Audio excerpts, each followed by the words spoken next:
Are you preparing for homelessness? Are you about to face eviction or think you're about to face eviction and you're trying to figure out a way out of it so that you don't end up homeless? So if you pause this video, go get a pen and paper. I'm going to give you some actionable steps that you can do to save yourself from losing your home, becoming homeless, and getting evicted. Look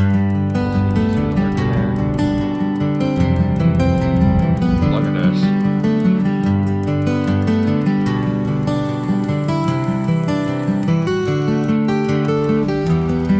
There are three unregulated industries that you can get into. It means you don't need licensing. It means you don't need insurance. It means that you can go and you can get into it, and there's no regulations around it. The first one is house cleaning. That's what I did. The second one is landscaping, which I've tried that as well. And then the third one is AI, and that's only because it's a new and emerging technology, so they don't really have a way to regulate it right now. Why do you want to find a non-regulated industry? Well, it's simple. If it's not regulated, that means it's easier to get into. That means you don't have to have a huge overhead if you want to start offering certain things commercially, because most of these regulated industries require certificates and other fees that you're going to have to pay just to be able to start a business. And it could be anywhere from hundreds of dollars to thousands of dollars to get a business started. That's why you want to go with an unregulated industry. What you're going to do is figure out which one of these three industries you want to work in and you can put 100% effort into, because what I'm going to show you is something that will work, but you're going to have to put your nose to the grind and actually work like you're about to lose your place tomorrow. Okay, so the second thing that you're going to want to do so that you can accelerate your learning curve, because quite frankly, getting into anything requires a learning curve. If you can accelerate your learning curve, then you're going to move a lot faster, get a lot quicker results. And with these results, now you can actually save yourself from getting evicted and becoming homeless. So what you're going to do is you're going to go over to your computer, or you're going to get on your phone and you're going to go to Grok, you're going to go to OpenAI, you're going to go to one of these chatbots, and you're going to start entering in and asking certain questions, such as, what is the going rate for whatever of these three services that you want to offer? If you're thinking about artificial intelligence, you might want to ask, what things can I do that are easy to monetize with minimal effort? Not minimal effort as in you just, point, click, and it's done. More like minimal effort so that you can focus most of your time on marketing and advertising, because that's really where it's going to be. If people don't know who you are or where you're at or anything about you, then it's going to be very, very hard for them to call you to do business. Okay. So you're going to go over to AI and you're going to ask questions. You should ask it something along the lines, what is the going rate for the service that you want to offer in your local area? You might also want to ask for some free advertising ideas that you can use in your area. Things that, I can give you a bunch of different ones, but AI has a way of coming up with things that you don't even really think about. So asking it for these two things specifically, and maybe even digging deeper, because every time it spits out an answer, it's going to give you an opportunity to ask a deeper question. Keep asking those deeper questions. Have a full understanding.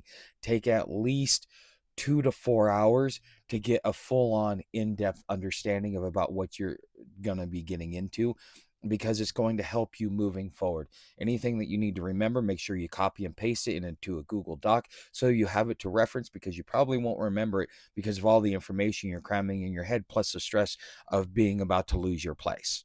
So the next thing you're going to want to do, this is where the meat and potatoes get. This is where you're going to start doing all the action. So you've done most of your planning. Half of it's been planning.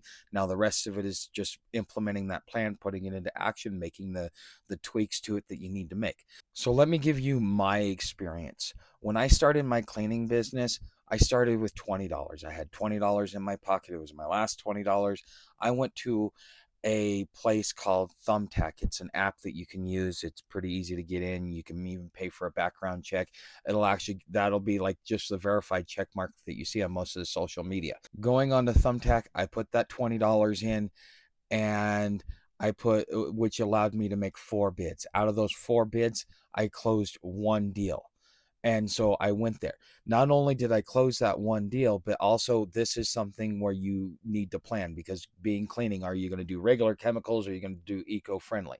Well, my first client wanted me to do eco-friendly, so that set the tone for the rest of my businesses. I just stuck with eco-friendly because the first customer that hired me, that's what she wanted. If they would have wanted bleach and heavy chemicals, I would have used bleach and heavy chemicals, and I would have never gone down the green route. So because my first customer wanted a green cleaner, I figured, why not? And then that just became part of my business. Okay, so you're going to want to figure out a way to do lead generations. Now there's quick ways to do it. I've done knocking doors for cleaning. That's not that you're not going to do well there, but if you're doing it for landscaping, it'll be pretty easy. Just go knock a door, say, hey, look, I've lost my job, I'm trying to make some money so I can pay my rent. Do you have any yard work that I can do for you? I have some tools. Any other tools I may need, you're going to have to provide them for me, but I'll do it for you. So landscaping's like 15 to 25 bucks an hour, so you're going to come in at 15 bucks an hour.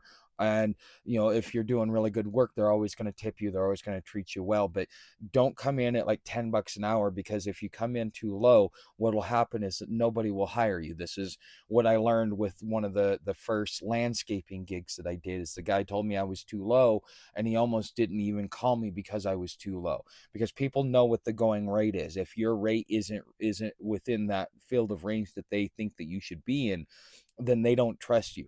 They either think that you're scamming them because it's too high, or they think that you're not real if it's too low, or you don't know what you're doing, or you're going to be a complete headache. So making sure that you understand your price, especially if you're knocking doors, is extremely important. I know back in the day, $15 to $25 a man hour for landscaping was pretty easy. Knock doors, hey, this is, be quick, concise. You're doing like a 10 to 15-second speech if you decide you want to go knock doors, because that's a free thing to do. I even did it with my cleaning business. I actually picked up one customer, paid me about $250 doing that, and all it took was me knocking about 2 blocks, and then I finally found some guy, and he's like, yeah, I was actually needing somebody, I'm glad you came by. And I just happened to be there at the right time. I tried knocking doors again. Part of it is it's about time. What time are people home? What time are people not home? Because when people are just getting home, they're getting home from dinner. Plus, there are also regulations. You can only knock doors until dark. Once it gets dark, it's illegal to knock doors. At least that's the way it was back in the day when I used to knock doors for sales and for my own business. Okay, so once you've figured out what it is that you're doing, you have a full-on understanding of what you're doing. Now you're going out there and you're doing your lead generation and your advertising. Now, it's critical to be on the ball. This is something you're going to have to eat, live, and breathe for 24 hours a day, 7 days a week, until you finally reach that goal.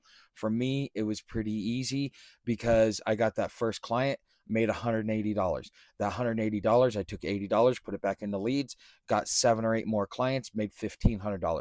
Took that, put a little bit more back into leads, bought some equipment, made sure to pay some bills, and then went out there and did it again. And within about 6 weeks, I was up to about $3,000 a month.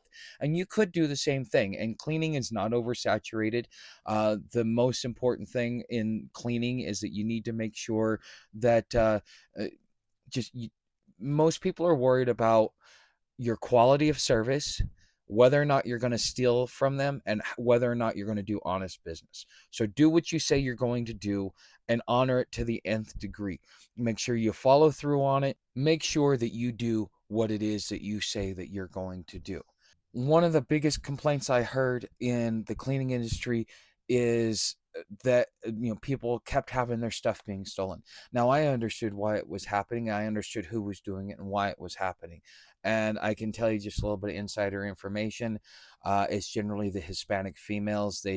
They'll come in for the first 2 cleanings, nothing will come up missing. After the 3rd cleaning, everything comes up missing, because all of a sudden they're like, well, you have more money than me and I want. And so therefore they start taking. It's a cultural thing. It's an ego thing. But that was one of the things that I noticed while I was cleaning, is because I always ask, like, pertinent questions so that I could get an idea, because it would help me decide on what type of people I wanted to hire, what to look for in them. And so I would ask my clients, and most people have had stuff stolen from them, and it's usually because they bring people that are foreigners into the house, and after a while they just start stealing stuff. It's just what happens. And then most importantly, people just want to know that you're going to do honest business with them. They want to know that you're not going to scam them, you're not going to screw them over, you're not going to do them wrong. All they want is just for you to show up, do what you say you're going to do it at an honest price. And as long as it's what you said you were going to give them, then everybody's happy. Now, you're going to have those people that want more than what they pay for. And you're going to have those people that are not going to be happy, but they're not as many as you think. It's probably maybe 1 to 5% of your total clients, depending upon how big you get, that will actually do something like that to you. I've had it happen to me a few times in my cleaning business. I swore that after it happened to me the first time, I'd never let it happen again. And I changed my policies. And you're going to have to experience it from your cultural point of view, from whatever region that you're in, so that you can understand what are the shady things that customers try and do to be able to get over on somebody, especially if they know they're a small business. Because when you're small, you don't have the ability to go through a legal process to be able to get all that stuff, or pay a lawyer and go through all that process. It becomes a headache. And so instead of dealing with the headache, you just walk away from it, consider it a loss, and say, I'll never let that happen again. Okay, so I hope that this helped you. If you guys would like to know more information, if you think that I can help you, I really specialize in helping small businesses start up. I do consulting. You can come on over to my Patreon page. I have a specific consulting membership where we get to have monthly coaching calls, and you'll get to have direct access to me to ask me questions to help you move along. But anyways, guys, thanks for being here. Hope to see you in the next video.